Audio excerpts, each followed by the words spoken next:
Hello friends, welcome back to Amal hobbies.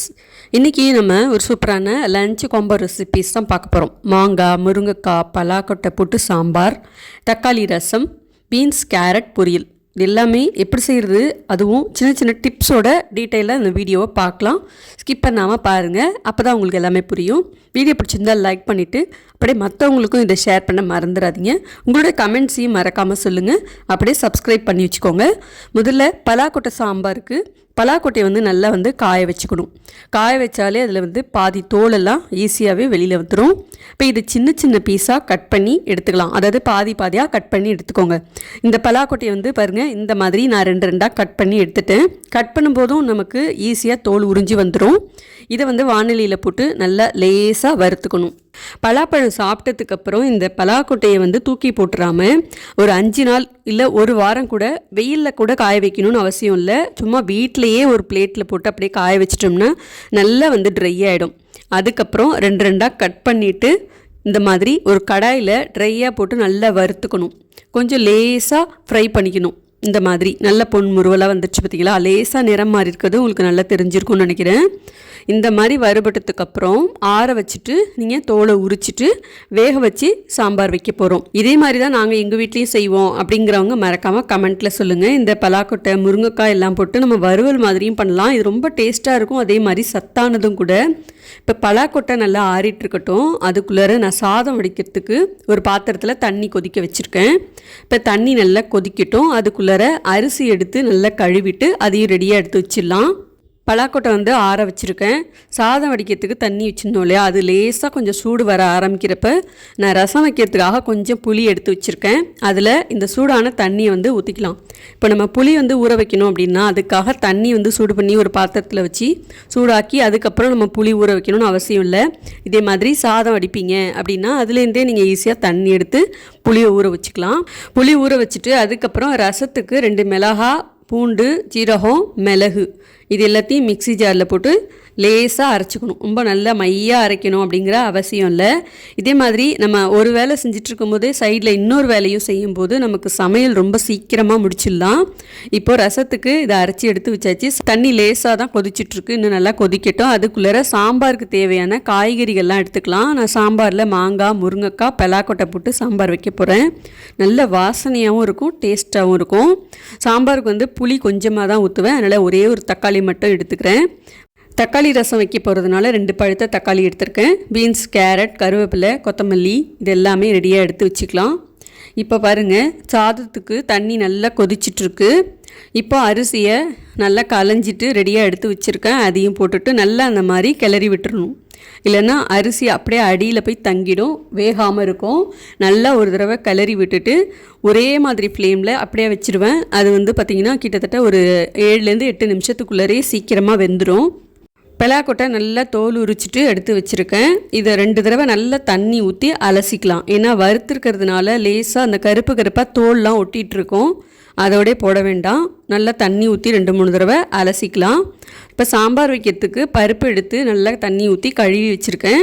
இதில் சாம்பாருக்கு தேவையான தக்காளி, ரசத்துக்கு தேவையான தக்காளி எல்லாமே சேர்த்து ஒரு 3 தக்காளி, கழுவி வச்ச பலாக்கொட்டை, 2 பூண்டு, தேவையான அளவுக்கு தண்ணி, மஞ்சள் தூள், கொஞ்சமாக உப்பு, பெருங்காயம், 1 ஸ்பூன் நல்லெண்ணெய் இல்லை எந்த சமையல் எண்ணெய் எது வேணாலும் சேர்த்துட்டு நல்லா கிளறி விட்டு இப்போ இதை வேக வைக்க போகிறோம்.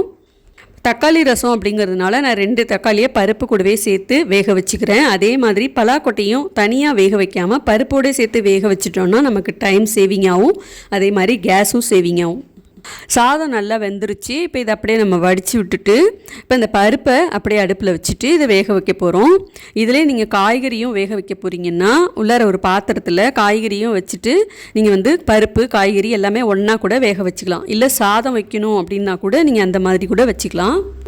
குக்கரில் சமைக்கும்போது எப்போதுமே ஒரு விஷயம் ஞாபகத்தில் வச்சுக்கணும். இந்த மாதிரி ஸ்டீம் வந்ததுக்கு அப்புறம் தான் நம்ம விசில் போடணும். டைரெக்டாக மூடி விசில் போட்டு சமைக்கக்கூடாது, அது நமக்கு சேஃப் கிடையாது. ஸோ அந்த மாதிரி பண்ணாதீங்க. ரசத்துக்கு தக்காளி வேக வச்சுருக்கேன் அப்படிங்கிறதுனால அடுப்பு தீயை நல்லா குறைச்சி வச்சுட்டு ஒரு 10 நிமிஷம் மட்டும் இந்த தக்காளி வெந்ததுக்கப்புறம் அதை தனியாக எடுத்து வச்சுக்கிறேன். இப்போ பருப்பும் பலாக்கொட்டையும் நல்லா வேகட்டும். இப்போ தக்காளியில் உள்ள தோலெல்லாம் எடுத்து நல்லா உரிச்சிட்டு புளியையும் கொஞ்சமாக தண்ணி ஊற்றி நல்லா கரைச்சிக்கலாம். இது தக்காளி ரசம் அப்படிங்கிறதுனால தக்காளியை இந்த மாதிரி வேக வச்சுட்டு நீங்கள் செஞ்சு பாருங்கள், ரொம்ப நல்லாயிருக்கும். தோல் எல்லாத்தையும் உரிச்சிட்டு இதே மாதிரி நல்லா கையால் மசிச்சு விட்டுக்கணும். நீங்கள் மிக்சியில் கூட அரைச்சிக்கலாம். ஆனால் இந்த மாதிரி கையால் மசித்து செய்யும்போது ரொம்ப டேஸ்ட்டாக இருக்கும். ஒரு தடவை இந்த மாதிரி ட்ரை பண்ணி பாருங்கள். புளிப்பு நீங்கள் அதிகமாக சாப்பிடுவீங்க அப்படின்னா அதுக்கு தகுந்த மாதிரி தக்காளி நல்லா புளிப்பாக இன்னும் கொஞ்சம் கூட சேர்த்துக்கலாம். இது கூடவே புளி தண்ணியும் சேர்த்துட்டு நம்ம அரைச்சி வச்ச மிளகு ஜீரக பொடியும் சேர்த்துட்டு மஞ்சள் தூள் உப்பு எல்லாத்தையும் சேர்த்து ரசத்துக்கு கரைச்சி ரெடியாக எடுத்து வச்சுக்கலாம்.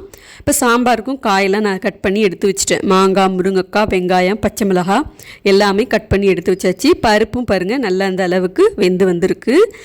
அடுத்தது ரசம் தாளிக்கிறதுக்கு கடாயில் எண்ணெய் ஊற்றிக்கோங்க. எண்ணெய் சூடானதுக்கு அப்புறம் கடுகு, காஞ்ச மிளகாய், கருவேப்பிலை சேர்த்துட்டு நல்லா பொரிஞ்சதுக்கப்புறம் ரசம் கரைச்சி வச்சுருந்தோம் இல்லையா, அதையும் ஊற்றிட்டு தேவையான அளவுக்கு உப்பு எல்லாமே கரெக்டாக இருக்கான்னு செக் பண்ணி பார்த்துக்கோங்க. ரசம் கொதிக்கிறதுக்கு முன்னாடி எந்த பாத்திரத்தில் ஊற்ற போகிறீங்களோ அந்த பாத்திரத்தை ரெடியாக எடுத்து வச்சுக்கோங்க. கொத்தமல்லியும் கட் பண்ணி ரெடியாக எடுத்து வச்சுருக்கேன்.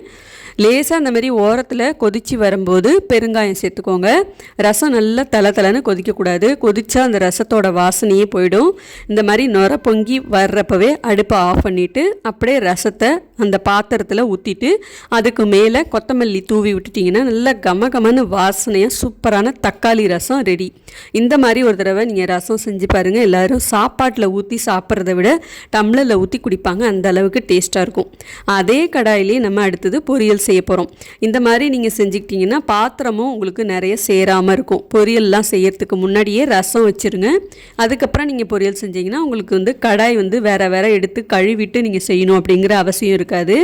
பீன்ஸ் கேரட் பொரியல் பண்ணுறதுக்கு கடாயில் எண்ணெய் ஊற்றி சூடானதுக்கப்புறம் கடுகு, உளுத்தம்பருப்பு, காஞ்ச மிளகாய், வெங்காயம், கருவேப்பிலை சேர்த்து நல்லா வதக்கிட்டு கட் பண்ணி வச்ச பீன்ஸையும் சேர்த்துக்கோங்க. 1/2 ஸ்பூன் மஞ்சள் தூள், கொஞ்சமாக உப்பு சேர்த்துட்டு பீன்ஸ் முழுகிற அளவுக்கு மட்டும் தண்ணி சேர்த்துட்டு இந்த பீன்ஸ் நல்லா வேக வச்சுக்கலாம். இப்போ இந்த பீன்ஸ் வேகிறதுக்குள்ளார அடுத்தது நம்ம சாம்பாருக்கு தாளிச்சிடலாம். குக்கரில் வேக வச்ச பருப்பை நான் வேறு பாத்திரத்தில் எடுத்து வச்சுருக்கேன். இப்போ அதே குக்கர்லேயே எண்ணெய் ஊற்றிட்டு சூடானதுக்கப்புறம் கடுகு, ஜீரகம், காஞ்ச மிளகாய், கொஞ்சமாக பச்சை மிளகாவும் நான் எடுத்து வச்சுருக்கேன். காரம் அதிகமாக வேணும்னா நீங்கள் அதுக்கு தகுந்த மாதிரி பச்சை மிளகாய் சேர்த்துக்கோங்க. நீளமாக கட் பண்ண வெங்காயம், கருவேப்பிலை எல்லாத்தையும் நல்லா அந்த மாதிரி வதக்கிட்டு இப்போ பருப்பு அப்படியே நம்ம இதில் ஊற்றிக்கலாம். பருப்பு ரொம்ப கெட்டியாக இருக்கிறதுனால ஒரு 1/2 கிளாஸ் மட்டும் தண்ணி சேர்த்துருக்கேன். தண்ணி அதிகமாக சேர்த்துட்டிங்கன்னா சாம்பார் ரொம்ப தரன்னு தண்ணி ஆகிடும். அதனால் தண்ணியோட அளவை பார்த்து சேர்த்துக்கோங்க. இதில் முருங்கைக்காயும் சேர்த்துட்டு தேவையான அளவுக்கு புளி தண்ணியும் சேர்த்துட்டு உப்பு, மிளகாத்தூள் எல்லாமே இதில் சேர்த்துக்கலாம். ஏன்னா இந்த முருங்கைக்காயில் மிளகாத்தூள், உப்பு டேஸ்ட்டு, அப்புறம் புளியோட டேஸ்ட்டு எல்லாமே இறங்கி நல்லா கொதித்து வெந்து வரணும். அதுக்காக நான் முன்னாடியே சேர்த்துக்கிறேன். இந்த பக்கம் பீன்ஸ் நல்லா வெந்திருக்கு. இது கூடவே துருவி வச்ச கேரட்டையும் சேர்த்துட்டு ஒரு 2 செகண்ட் மட்டும் வேக வச்சா போதும். ஏன்னா கேரட் ரொம்ப வெந்தால் நல்லா இருக்காது. இப்போ கேரட் பீன்ஸும் நல்லா வெந்துருச்சு. இதில் துருவின தேங்காய் சேர்த்துட்டு இறக்கிட்டோம்னா கேரட் பீன்ஸ் பொரியல் ரெடி ஆயிடுச்சு. இப்போ அடுத்தது முருங்கைக்காவும் பாருங்கள் சாம்பாரில் நல்லா வெந்திருக்கு.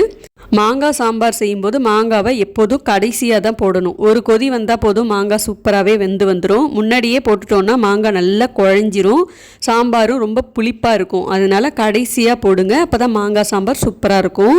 இப்போ பாருங்கள் மாங்காய் நல்லா வெந்து சாம்பார் சூப்பராக கமன்னு ரெடி ஆகிடுச்சு. இந்த மாதிரி முருங்கைக்காய், மாங்காய், பலாக்கொட்டை சாம்பார் ரொம்ப டேஸ்ட்டாக இருக்கும், நல்ல வாசனையாகவும் இருக்கும்.